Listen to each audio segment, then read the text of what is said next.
Welcome to Pretty Lies and Alibis. Join us as we seek the truth and travel the long road to justice. Hi, everybody. Welcome to another episode of Pretty Lies and Alibis. I'm Gigi Fruit Loop. What you know? This is for all the baseball fans. Did you know that a baseball has a lifespan? And it is around 7 pitches. Really? Do you know how many baseball? I mean, I'm going to Google that one. I used to know that, but yeah, how many baseballs it takes. It's an enormous amount of baseballs in a game. It's crazy. But yeah, so one baseball lasts about 7 pitches. That's it. Hang on. I got Cujo at the front door barking at probably a bird. Give me just a second. So I'll Google that one and then let you know from the get-go. I'll let you know tomorrow how many balls they go through or before the podcast is over. So while she's doing that, we want to give a shout out to one of our awesome sponsors, Two Cool T-Shirt Quilts.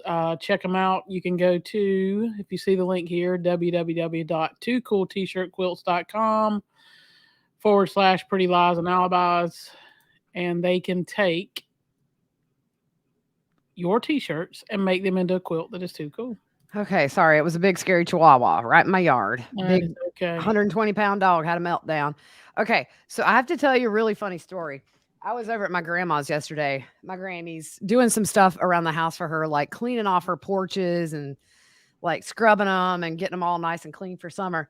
And I told her I was leaving, right? So I forgot to ask her one thing. So I go in and she's got this tiny little laundry room. Like you could probably put both your arms out and you know which one I'm talking about. Yeah.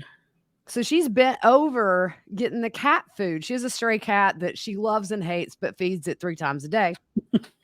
So I didn't want to scare her by talking because she was bent over and, you know, she thought I was gone. So she stands up and turns around and I'm right there. And I could only imagine what an 87-year-old ninja would do in this situation. But she like lifted her leg off the ground like 3 inches and did her arms like that. And she screamed, and then I screamed, and then we laughed for like 5 solid minutes. But I'm telling you, man, Grammy went full on 87-year-old ninja mode. It was awesome. Go Grammy. We needed a laugh. But anyway, so have you had a good weekend? I have. I've been kind of slow, taking it easy. Because you I'll tell you, like going into this surgery, they told me like it's extensive, it's a slow process. Like I can put weight on my foot, walk 1 room without my boot. So I really kind of jazz around with the little knee scooter because that boot's so heavy and it's awkward. Oh, yeah. So I don't like walk alone. I just walk 1 room and then scoot around a little bit. So, but it's weird feeling. So, you know, like they cut the ligament in my big toe. Oh. So that causes my balance. Your big toe is like big for balance. Oh, huge. Yeah. So they took some of that ligament. So I can't bend my toe that far. So it's kind of a work in progress. So if I were to come and like kick you in the neck, you could not chase me. No, I ain't chasing nobody. Well, that's a good thing. It's a good thing we ain't been able to be in the same room much because you know I would have messed with you nonstop. Yeah. So anyways, we wanted to hop on tonight and do this story. A lot of our listeners are already saying, are you guys going to cover this? And I'm intrigued.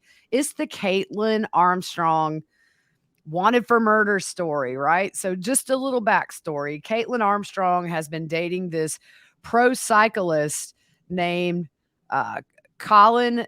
Hang on. We're learning some new stuff, guys. Strickland.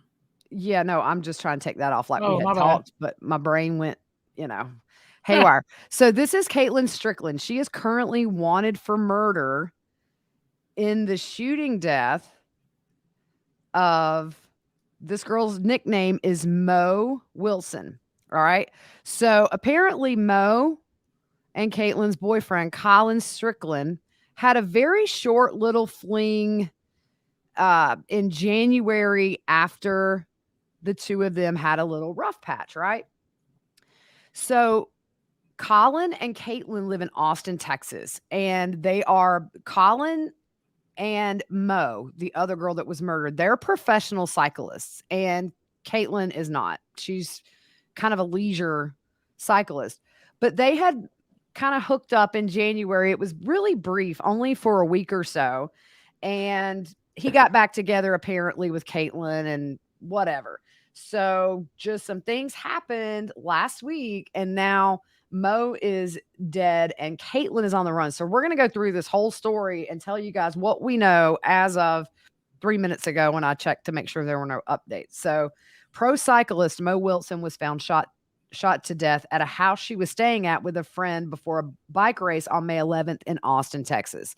And the bike community is so large. It is. Like a lot of people race in all the bigger, you know what I mean? So they're kind of it's a tight knit group. And they all know each other and they're all super supportive, it seems, of each other. It's, I used to bike a little bit, but after 40, things don't heal as fast when you fall down and go boom. So I'm hanging up anything that involves me being on something moving. Speaking of moving, Fruit Loop, if you hear somebody like on the interstate on a horse, it's me. Because I'm going to tell you, $78 to fill my Jeep up. I'm going to buy a horse. We're going to Old Town Road. Hey, you better use them Ingalls points. I forgot. I need to look into that really, because Granny's probably got like $1 million. She probably, because she don't use it. And I go to Ingalls 3 days a week for her. Well, so you can get like 40 cents off a gallon. Heck yeah. I'm glad you reminded me. So anyways, Mo had a romantic relationship with Kaitlin's boyfriend, Colin, briefly for like a week in October of last year while he was broken up with Kaitlin. The two had remained friends afterwards. And Colin, we said, is a pro cyclist. He's actually sponsored by Red Bull. That's a big one. Excuse me. So Kaitlin and Colin had been dating for 3 years, and she learned of this fling back in January. So let's go back to May 11th. Colin and Mo met up on May 11th and went swimming at a public pool, then out to eat afterwards, and he dropped her off. He was on his motorcycle. Now, he had told Kaitlin, he lied and said he was going out to deliver flowers and that his phone battery died, and that's why he couldn't talk to her. So 1 minute after he dropped Mo off, surveillance shows Kaitlin's black Jeep Grand Cherokee passing by the house where Mo was staying with a friend named Kaitlin Cash. And since her name is Kaitlin, we're going to call her Cash. We don't want to get too confused. So police suspect that Mo was using an app called Strava. And what that is a cycling app used to share and document bike rides. And it showed her location. Apparently, she was able to track her through this app to find out where she was. And that's scary. That is super stalkish, scary stuff. Mm-hmm. So they say that could have led Armstrong to her location as the route was public. It's since been deleted. So here's the timeline of the events leading up to Mo's murder. Cash, which is the girl she's staying with, she gets a text from Mo saying that she's going to meet a friend named Colin to go swimming. Cash went home to talk to her about meeting up with this guy. And then at 5:30 p.m., Cash leaves her home to meet up with her friends for dinner. And as she's leaving, she sees Mo's bike bag outside on this elevated porch that they have. So she goes back inside and tells Mo, you might want to put it inside so nobody steals it. And just a note, after the murder, the bike is found in a bamboo thicket just across the street. So at 5:55 p.m., Cash gets an alert on her phone that the door was locked with a temporary code that she had created and given Mo while she was staying there. So this is the time at 5:55 when she goes to leaves the residence to meet Colin. So at 8:16, Colin and Mo are seen on video leaving the Pool Burger restaurant on the motorcycle. Kaitlin's car is seen driving on Maple Avenue, and this is the street the murder took place on. And then East 18th Street, which is only about 3 blocks from the home Mo was found dead in. And if you Google map it, she was likely just circling the area. Mm-hmm. At 8:36 p.m., the door is unlocked with a unique code indicating this is when Mo returned home. Colin had dropped her off on his motorcycle. At the same time, Colin texts Kaitlin, hey, are you out? I went to drop some flowers for Allison at her son's house up north and my phone died. Heading home unless you have another food suggestion. And then Colin admitted to investigators that he lied to Kaitlin about where he was so he could see Mo. At 8:37, a dark colored 2012 Jeep Grand Cherokee is seen driving past the residence. The SUV slowed down and came to a stop outside the home. There's a large bicycle rack on the car, luggage rack on the roof, and chrome outlined windows. Colin confirms to investigators that Kaitlin owns the Jeep Grand Cherokee. At 8:48, Colin is pinged 8 miles from where Mo was murdered. He arrives home and begins working on his bike to prepare for the upcoming race. And at 9:21, Colin texts Kaitlin again, and she arrives home shortly after driving the Jeep Grand Cherokee. Yeah. So not quite an hour later, within that hour time frame, she murders Mo allegedly and does whatever and goes home. So at 9:54 p.m., this is when Cash, the roommate for the weekend, arrives home and finds Mo in the bathroom, shot several times and covered in blood. At 9:56 p.m., Cash calls 911, and when first responders arrive, she is trying to perform CPR on Mo. And Cash tells authorities that Colin was who Mo was meeting, and they find his address by looking up his driver's license info. So the next day on May 12th, they go to the residence and they see that black Jeep Grand Cherokee parked in the driveway. And Colin voluntarily went to the Austin headquarters to give a formal police interview. And he told them that he lives with his girlfriend Kaitlin and they have been dating for about 3 years. And they had a 2-week breakup back in October of last year. And he admitted that he met Mo during that time and had a very brief romantic relationship with her. But ultimately, he got back with Kaitlin. So during the fleeing, Kaitlin calls Mo to tell. This is when you get the fatal attraction stuff. Kaitlin calls Mo to tell her she was the one dating Colin. And Colin said he had to change Mo's name in his phone because Kaitlin had blocked Mo's number under her name in his phone.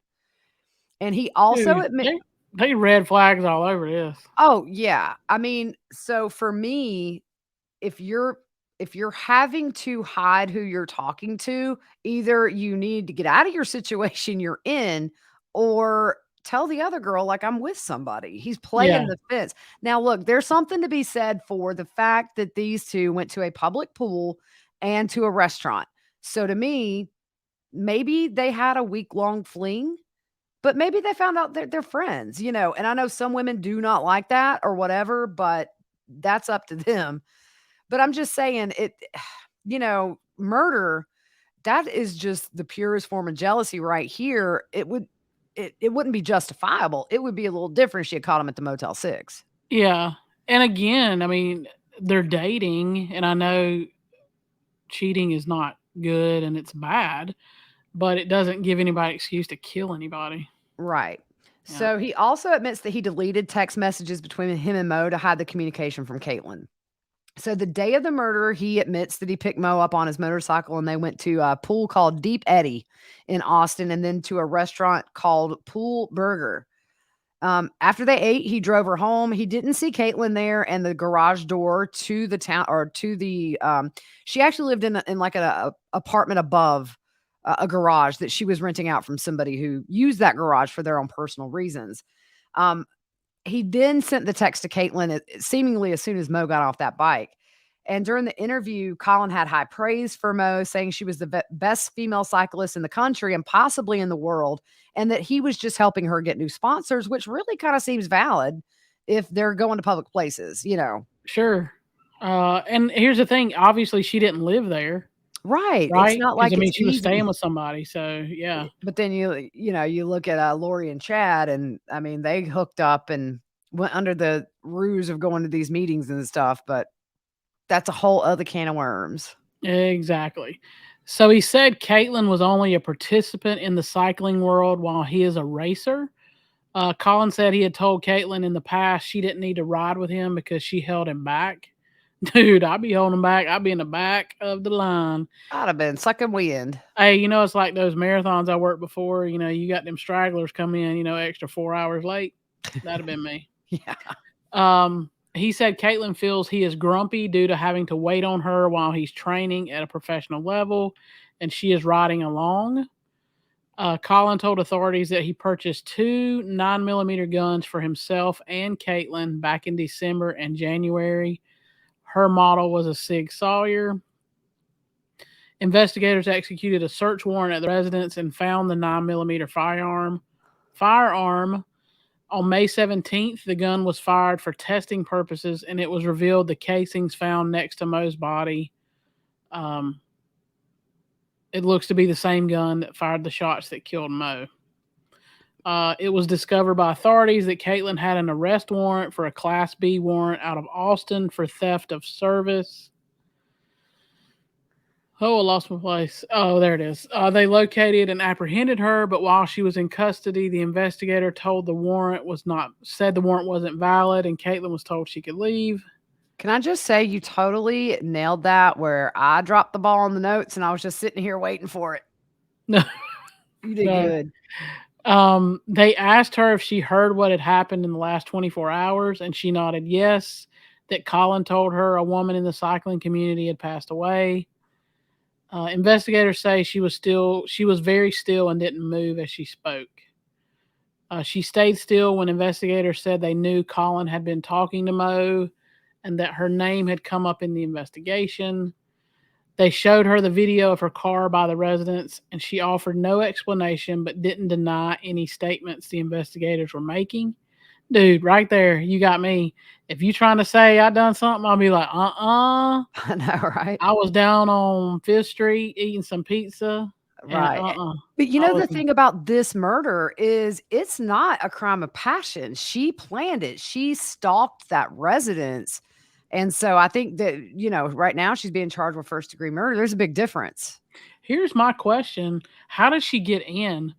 I mean, we know it had a code to get, you had to have a code to get in the door. I mean, did she go up and knock and, she just opened the door thinking it was somebody else? That's a good question. Either that or she didn't lock the door behind her, but yeah, it's crazy sauce, man. Yeah. So Detective Connor told Kaitlin Colin went out with Mo and that she was upset about that. Kaitlin turned her head and rolled her eyes in what they call an angry manner and said, "I'm certain as to even what you mean or what he said because I didn't have any idea he saw or even went out with this girl as of recently." Detective Connor, speaking of her car being in the area, said, "Maybe you were just upset and in the area." Yeah, so Detective Connor says her vehicle being seen in the area, coupled with statements made to them by Colin, obviously made things not look so good for her. And Kaitlin nodded her head in agreement. She didn't deny she was in the area, but didn't offer any explanation either. Kaitlin was described by the investigators as being very guarded when she spoke to them, and she asked to leave, and the interview ended. Now, here's my thing. Okay, so clearly they have some nothing definite at this point. They're waiting on these ballistics, I'm sure, to test fire and get that back to where they can put her there. This reminds me of Brown Laundry. Why do you just let her leave? Now, he didn't go into the police station. Why did they not have eyes on her from the time she left there if they knew an arrest was probably going to be soon once they got some solid forensic evidence? I mean, I'm wondering, is this going to be another Brown Laundry? Yeah. Here's my thing, too. I mean, you can, and we know this happens, if you think you possibly got a suspect, but you don't have anything to hold them, but you had possibly a warrant, there could have been a delay in paperwork getting her processed out or something. I mean, she wasn't arrested, so, but you know what I mean? Like, yeah. I see what you're saying. I pulled up that record for her, and it was back in 2017, 2018 when that warrant was issued. So it's older. I don't know. It was a misdemeanor. It wasn't anything major, just a really small charge. So I don't know who knows why, but even in letting her go, if you've got somebody did it, you just got to convince a judge, here's the forensic proof that proves she did it, enough for an arrest warrant. You just let her go? Yeah. So on May 13th, Detective Spitter, which May 13th, by the way, is the last time anybody has seen her. So after she leaves there, nobody's seen her since. The gun, as we know, was test fired. So they have that. On May 13th, Detective Spitter contacted a friend of Mo's whose name was put under the pseudonym Jane to prevent her from being targeted by Kaitlin. She told authorities that Colin and Mo have had multiple romantic relationships and described them as on again, off again. The first time was after they met when Mo came to Austin in the fall of 2021, I guess around the time they were broken up. But Mo's family released a statement today saying, while we will not elaborate about the ongoing investigation, we do feel it's important to clarify that at the time of her death, those closest to her clearly understood directly from Mariah that she was not in a romantic relationship with anyone. But you might not be telling your family, I'm not victim shaming, but you might not be telling your family that you're having an on again, off again with somebody who's in a long term relationship. Yeah. And I And understand maybe she wasn't. Maybe this yeah, was a and friend thing. it could have been he was just friends with her and helping her and whatever else. So yeah. Mm. Yeah. So, Jane, the pseudonym Jane, said Kaitlin found Mo's phone number and called her several times in the past, which led to Mo blocking Caitlin's number. So, in the past 2 months before the murders, Kaitlin followed Mo's Instagram account. And the last call Kaitlin made to Mo, she told her that she was with Colin and stay away from him. So on May 14th, an anonymous caller contacted Austin PD to say she was with Kaitlin in January, back when she learned about this little fling between Mo and Colin. And she says the two were still dating when it happened. Uh-oh. She said Kaitlin became furious and started shaking and said she would kill Mo. Kaitlin told the informant that she had just recently purchased a firearm and was going to. A search of Mo's phone showed a text between her and Colin. Mo had seen Colin and Kaitlin at an event in January, and she texted Colin as a result. Hey, so I would like to talk to you at some point. I had originally texted you on Friday, but it appears my texts aren't going through again. This weekend was strange for me, and I just want to know what's going on. If you just want to be friends, and it seems to be the case, then that's cool, but I would like to talk about it because honestly, my mind has been going in circles and I don't know what to think. Colin replied the next day, Hey Mo, I feel very crappy for putting you in a position where you don't feel comfortable. Kaitlin came along to go to a meeting about the Sprinter Spartan Hotel project. In hindsight, this was not a good idea. No kidding, Colin. Here's the thing. She flat out said she needed to talk. And this dude is skirting the issue and not saying, hey, yeah, I was with my girlfriend and maybe this is a bad idea. Yeah, yeah. So on May 15th, detectives, is it Spittler? Yeah.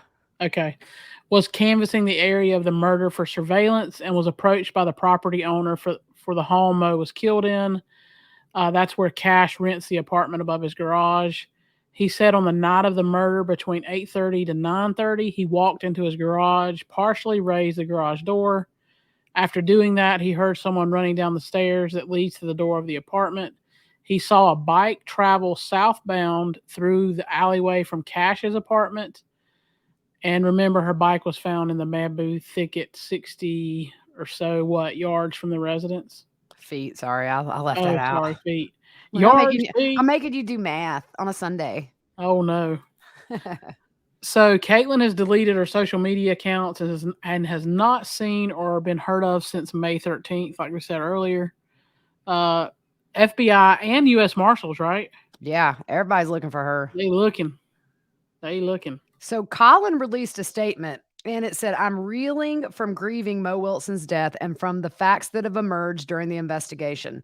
I cannot begin to imagine the pain felt by Mo's family and her close friends. There is no way to adequately express the regret and torture I feel about my proximity to this horrible crime. I am sorry and simply cannot make sense of this unfathomable whatever tragedy. I need more coffee. Although it will be a matter of small consolation to anyone else who cared for Mo, I want you to know that I've cooperated fully with investigators ever since I learned the terrible news, and I will continue to do so until some form of justice is served. As a point of clarification to facts previously reported, Mariah Wilson and I had a brief romantic relationship from late October to early November that spanned a week or so. And while Wilson was visiting Austin, at the time, she and I had both recently ended relationships. She returned to her home in California, and about a month later, Kaitlin Armstrong and I reconciled and resumed our relationship. Since then, I often saw Mo at cycling events and always in public settings.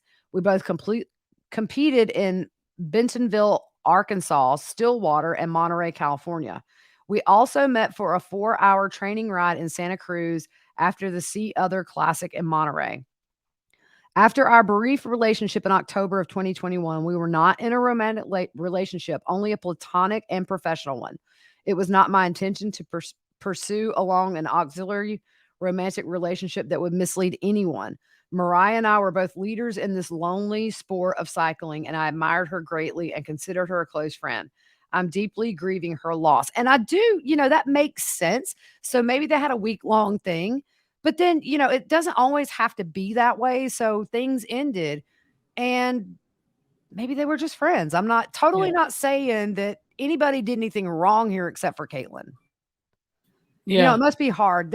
I guess it depends on your openness in your relationship. Do you let, people have friends of the opposite sex or whatever? I Yeah. mean, some guys are okay with it. I dated a guy that was not okay with it, and that was the source of many conversations between me and you. But, Yeah. it's but it does sound like, I mean, look, like I said, they were in a public place. That really lowers my radar of suspicious things happening. Maybe he truly was just helping her. Yeah. And And here's the unfortunately, deal. Here's another person, and I don't know. This girl could have been in and out of jail. Honestly, I don't know because we don't know much about her background. But walk away. right. Yeah. You don't go and take somebody's life. Like, walk away. And here's the thing, if she felt like she had been done wrong, she's taking it out on the wrong person. That girl has not been with you for 3 years. It's your boyfriend. That's where you gotta have self-respect. If you feel that jealous, if he's made you feel that jealous, although some women create this stuff in their head, and then it becomes this much bigger thing than it really is, and then they act on that. I think that's probably what happened here. Yeah. Yeah. So So, her family issued a statement. Mo's family issued a statement saying, "We are absolutely devastated by the loss of our beautiful daughter and sister, Anne Mariah Wilson. There are no words that can express the pain and suffering we are experiencing due to this senseless, tragic loss. Mariah was talented, kind, and a caring young woman. Her life was taken from her before she had the opportunity to achieve everything she dreamed of. Our family and all those who love her will forever miss her." And they've started a GoFundMe page with the goal of raising $100,000 to help fund community organizations that help youth find self confidence, strength, and joy through biking, skiing, and other activities that Mariah was passionate about. And she was actually a competitive skier, and she did so at Dartmouth College and also played soccer. She got a degree in engineering. And so the U.S. Marshals asked for the public, especially in that Texas area around Austin, to be on the lookout for the black Jeep Grand Cherokee with the license plate LDZ5608. Just another senseless, if I can't have you or you're messing with my dude, I'm going to take your life. yep. I don't know any man that's worth taking another human life over or spending the rest of your life in the pokey. Yeah. So here we go again with somebody That doing poor something girl. stupid. Look, you and I have talked to people about how we can further this podcast from people who have done it. And I hate to think somebody, could be jealous and come take one of us out because maybe they were helping us. You know what I'm saying? That really is Yeah. my gut feeling Yeah. is that he was, so maybe they had a weak fling and then they found out, hey, you're pretty cool. I like you in a platonic way. Sad, sad, sad. I'm all over this one though. I got Yeah. an alert set up. Hopefully they find her. I just don't know. It's been what, almost 10 days. It's been 9 days since she disappeared. Where's she at? Dude, I always want to be the one to see something and be like, oh, I that's that know. car. I know. And then you're gonna be on the news. I saw it and I Yeah. called it in. Where's my Yeah. reward money? Exactly. Give me that Yeah, reward. so it's only a matter of time if she is out there still running. Although with Brian Laundrie, I just get this knee-jerk reaction of where is the girl after 9 days? We haven't heard anything that I found from her family, from Kaitlin's family. Nobody's really I did look at some Facebook pages. I mean, looks can be deceiving in the true crime world, but look like a very all-American middle to upper class family who seemingly had it all together. No red flags there, but man, jealousy is like drinking poison and expecting the other person to die. Exactly. And they do, but it just in the end, you kill yourself because Mhm. it consumes you. And Yep. now you're going to have how many lives affected? Yep. Yeah, that's the one thing in all of our cases we say it's not just the victims' families, it's friends, it's acquaintances, it's Yeah. so many people for what? Because they went to a pool and got a burger. Law have mercy. All right. Well, that's all for today. We just wanted to get this background episode in case something happens tomorrow or sometime this week. And we're going to do some more text message episodes, right? This week, we're going to do a couple of those. We're going to jump back Yeah. Bring in. it on. Here we go. It's been a hot minute, and I don't Put your like doing them by seatbelt myself. on. Yeah, it's kind of like you're talking to yourself. Right. Yeah. Yeah. So we're going to do a couple of those. We really need to finish these up. So that's coming this week unless something crazy happens. You guys have a good night. We will see you tomorrow.